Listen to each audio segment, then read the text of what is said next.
जिनको आए दिन सर्दी जुकाम रहता हो, छींकें आ रही हो, नाक से पानी सतत आ रहा हो, नाक बंद हो जाता हो, खांसी आ रही हो, ठीक से भूख न लगती हो, ऐसे रोगियों को यदि कोई उपाय काम नहीं कर रहा हो तो इस वीडियो को अंत तक ध्यान से देखें, यह आपके बहुत काम आएगा। इन सभी समस्याओं को यदि आप बिना कोई दवाई ही जड़ से समाप्त करना चाहते हैं तो इसके उपाय आज इस वीडियो में हम बताएंगे।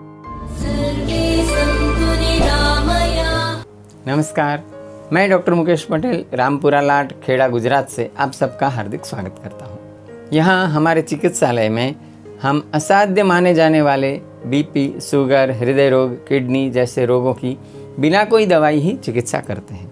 इन सभी समस्याओं पर 3 वस्तुएं बड़ी सरलता से प्रभाव डालती हैं।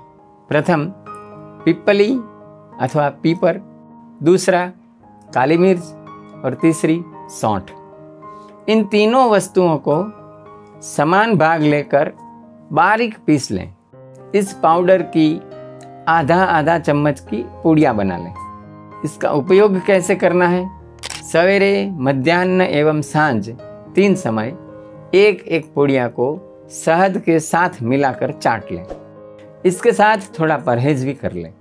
चीकने व ठंडे पदार्थ का सेवन सदंतर बंद रखें। पानी सौंठ डालकर उबाला हुआ ही पिएं। रात सोते समय एवं सवेरे उठने के तुरंत पश्चात 3 छोटी हरड़ चूसते रहें और चबाकर खा लें। 1 दिन का संपूर्ण उपवास रखें।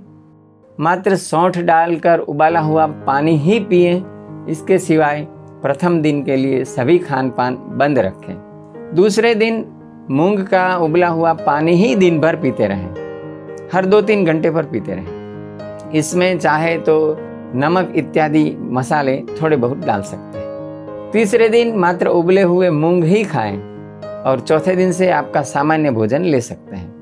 इतना कर लेंगे तो आपकी यह समस्याएं मूल से समाप्त हो जाएगी। यदि यह वीडियो आपको अच्छा लगा हो तो उसे लाइक करें, चैनल को सब्सक्राइब करके नोटिफिकेशन बेल पर क्लिक कर दें। अंत में आप सबके स्वास्थ्य की शुभकामना करते हुए सर्वे सन्तु निरामयाः। धन्यवाद।